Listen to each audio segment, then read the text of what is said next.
Election commission के साथ पे उठने वाले सवाल। इलेक्शन कमीशन ने इंतखाबात से कबल बर वक्त नतायज के हवाले से ये दावे किए थे। इलेक्शन कमीशन को अपने इलेक्शन मैनेजमेंट सिस्टम पर पूरा यकीन भरोसा था, मगर पोलिंग का अमल खत्म होने के बाद गिनती के अमल के साथ जब नतायज का ऐलान का सिलसिला शुरू हुआ और ये भी तासर पैदा हुआ कि बहुत से हल्कों में पीटीआई के मैत याफ्ता आज़ाद उम्मीदवार मैदान मार रहे हैं, तो नतायज का आमद का सिलसिला सुस्त रवैये का शिकार होना चला गया।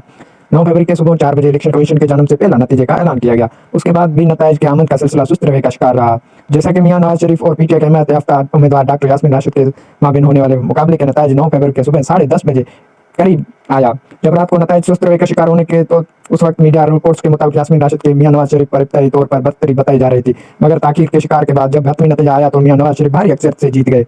मज़कूर नतीजा और मजमूई इंतखाबात नतीजे में ताखीर के बायस इलेक्शन कमीशन पर शदीद तनकीद हुई, मगर मुस्लिम लीग नून जो मुल्क के सबसे बड़ी जमायत होने के दावेदार हैं के जानब से इलेक्शन कमीशन पर तनकीद नहीं की गई। उस बात ने नताइज के शफाफ पर कई शकूक और शायद को जन्म दिया। सवाल उठने लगे कि जब दीगर जमायतों इलेक्शन कमीशन पर तनकीद कर रहे हैं तो मुस्लिम लीग जानब से खामोशी क्यों।